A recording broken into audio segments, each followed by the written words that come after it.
네, 이스라엘이 이틀 연속 가자지구 난민촌을 공습해 수많은 사상자가 발생했습니다.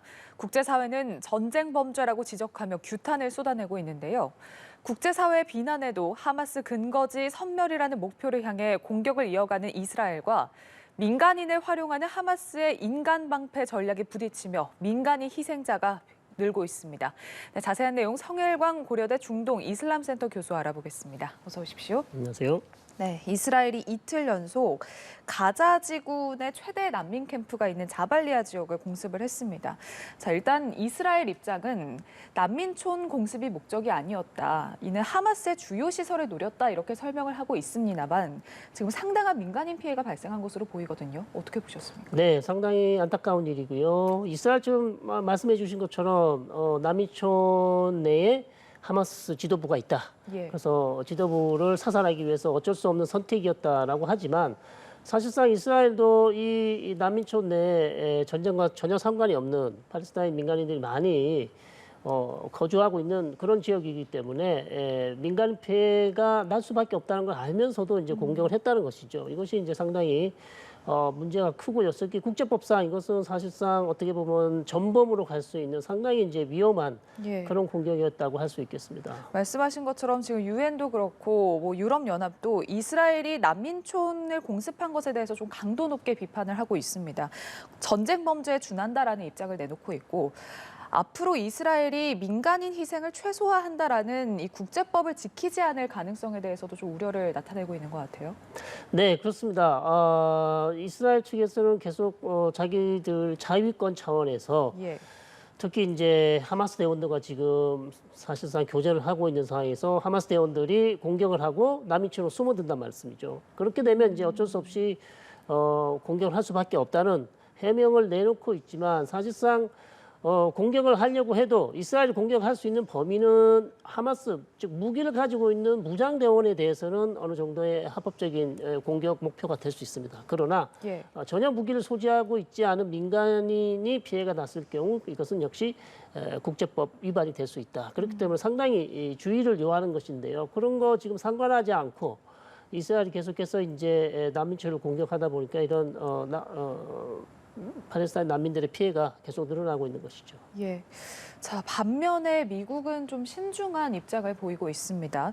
이스라엘을 향해서 민간인 보호에 관한 국제법을 준수해야 한다라는 이제 원론적인 요청을 하면서도 이스라엘은 테러에서 자국민을 보호할 의무가 있다, 책임이 있다.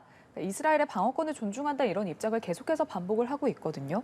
그리고 민간인 피해와 관련해서는 하마스가 민간인을 인간 방패 삼고 있어서 민간인 피해가 좀 늘고 있다 이런 입장인데 자 미국의 이런 신중한 입장은 어떻게 해석을 하고 계십니까? 네, 미국도 상당히 곤혹스러운 지금 상황입니다. 왜냐하면 이제 전쟁 초기에 이스라엘이 유대인 즉 이스라엘 주민들의 피해가 너무 컸기 때문에 하마스 대원들이 막 한 1,000명 이상의 민간인들을 살해하지 않았습니까? 그런 것 때문에 이제 미국이 초기에는 이스라엘을 적극적으로 이제 지원을 해왔지만 지지도 하고요. 그러나 전쟁이 이제 계속되면서 팔레스타인 민간인 피해가 계속 늘어나면 늘어날수록 미국의 입장은 곤란해지는 것이고 또 국제사회 압박도 이스라엘을 규탄하는 비난하는 압박이 또 더 올라가는 것이죠. 그런 측면에서 미국으로서는 아직까지는 그래도 이스라엘이 자국민들이 그렇게 희생을 당했기 때문에 자위권 차원에서 하마스 대원에 대한 공격은 계속돼야 된다. 이렇게 얘기를 하고 있는 것이고 더군다나 실제로 하마스 대원들이 지금 잡혀 있는 인질들 즉 한 240명까지 지금 보고 있습니다. 계속 숫자가 늘어나고 있어요. 240명의 인질들을 계속해서 이제 분산 배치, 즉 지하 메트로 터널에 분산 배치를 하면서 인간 방패로 쓰고 있지 않냐. 그런 이제 의혹을 제기하는 것인데요. 실제로 그럴 가능성도 있어 보입니다. 그렇기 때문에 상당히 지금 미국으로서도 어느 편을 이스라엘 편을 들지 않을 수 없는 그렇다고 그래서 이스라엘 편만 들면 또 아랍권 또 국제사회에 또 비난이 또 있기 때문에 상당히 곤란한 지경에 이제 처해 있는 것이죠. 자, 이스라엘 군은 가자 지구에서 포위망을 좁혀가고 있습니다. 사방에서 지금 소규모 침투를 거듭하고 있으면서 압박 수위를 높여가고 있는데 자, 어제 처음으로 가자 시티 입구에 있다 이렇게 위치를 밝혔습니다. 그러니까 지상전에 투입된 병력이 정확한 위치를 밝힌 게 이번이 처음이거든요. 가자 지구에 대한 고강도 시가전을 예고를 했고 그리고 임박했다 이런 뜻으로 좀 해석을 할 수 있을 것 같은데. 네, 그렇습니다. 이미 뭐 거의 지금 가자 시티 내에 시가전이 시작됐다. 그리고 상당히 지금 처음에 예상했던 것보다 좀 이스라엘군의 전진 속도가 빠르다 이렇게 지금 그런 분석이 나오고 있어요. 그래서 네. 이미 벌써 시가전이 절정에 달하고 있다 이렇게 분석이 나오고 있습니다. 그래서 그러다 보니 이스라엘 측 사망자도 지금 벌써 16명 정도의 병사가 이제 사망한 것으로 이렇게 나오고 있고요. 예. 그 반대쪽으로 이제 하마스 대원들도 그보다 더 많은 숫자들이 지금 전투에서 사망한 것으로 그렇게 알려지고 있어서 즉 가자 시티를 둘러싼 지금 시가전은 계속 이어질 것 같다. 그러면서 이제 이스라엘은 초기에도 이미 이 작전 계획을 발표했지만 슬라이스 바이 슬라이스 조금씩 영토를 점령해가는 방식으로 예. 계속해서 남하할 가능성이 이제 있어 보인다. 이렇게 볼 수 있습니다.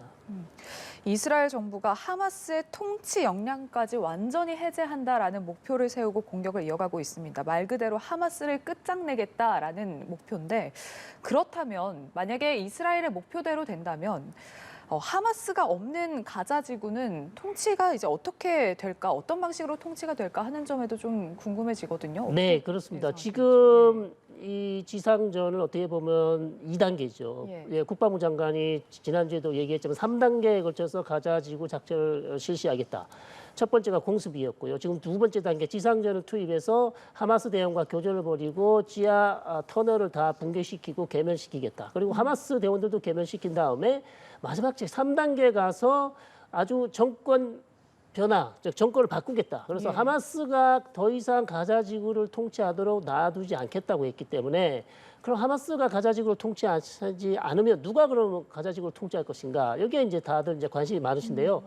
요르단강 서안 지구에 있는 온건파, 즉 파타가 이끌고 있는 팔레스타인 자치정부입니다. 결국 다른 선택안이 없어 보인다는 거죠. 예. 그건 뭐 이스라엘이 통치할 수도 없는 거고요. 제3국이 할 수도 없습니다. 그렇기 때문에 온건파 파타, 즉 팔레스타인 자치정부가 결국 가자 지구의 통치권을 이어받아서 가자 지구를 다시 통치할 수 있도록 그렇게 정권 이양을 하는 것이 지금 이스라엘의 목표인 것으로 보입니다. 예.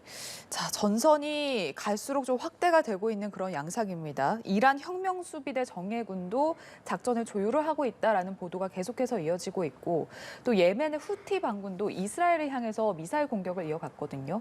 그러니까 친이란 세력의 개입, 그러니까 확전 가능성에 대해서는 어떻게 보십니까? 네, 저는 이미 시작이 되었다.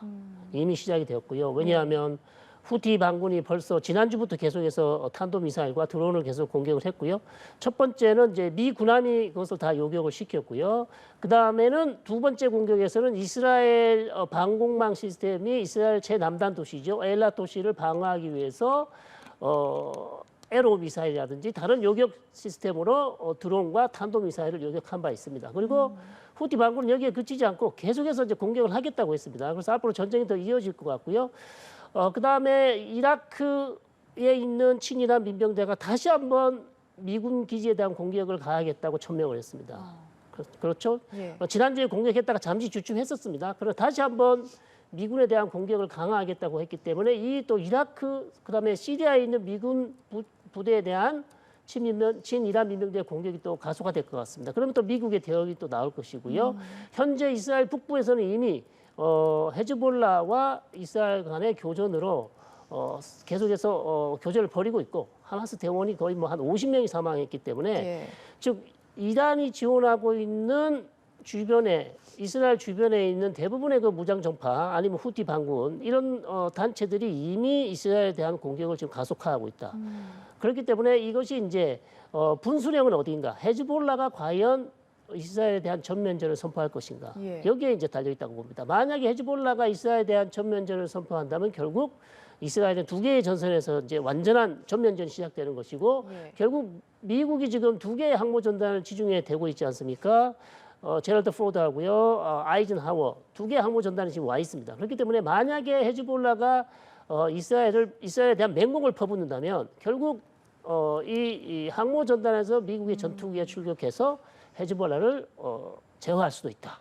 그렇기 때문에 전쟁의 양상은 다시 확산으로 가는 것이 아닌가 이런 이제 우려가 제기되고 있습니다. 예, 확전의 어떤 정도에 따라서 미국의 직접 개입 가능성도 열려 있다 이렇게 보셨는데 확전이 이미 시작됐다 이렇게 평가를 하셨습니다. 그렇다면 이스라엘이 예고를 했던 고강도 시가전에 어떤 영향을 줄 거라고 보십니까? 이스라엘은 지금 주변의 상황에 대해서 계속 신경을 쓰지 않을 수 없는 상황이고요. 만약에 헤즈볼라가 전면전을 벌인다면 예. 사실상 이스라엘 군의 구조가 바뀌어야 되겠죠. 지금은 한 80 정도가 지금 남쪽에 와 있다면 예. 20은 지금 북부를 지키고 있거든요. 그럼 이것이 바꿔야 됩니다. 다시 80 정도가 북부로 가고 한 3, 40 정도가 70이 북부로 가면 30%는 남부에서 가자 지구에서 전쟁을 해야 된다. 왜냐하면 헤즈볼라는 하마스보다 훨씬 강한 단체이고 훨씬 무기 체계도 좋고요. 그렇기 때문에 이스라엘 군 전력의 어떤 변화가 있어야 두 개의 전선에서 전쟁을 할 수 있다. 이렇게 이제 말씀드릴 수 있습니다. 예.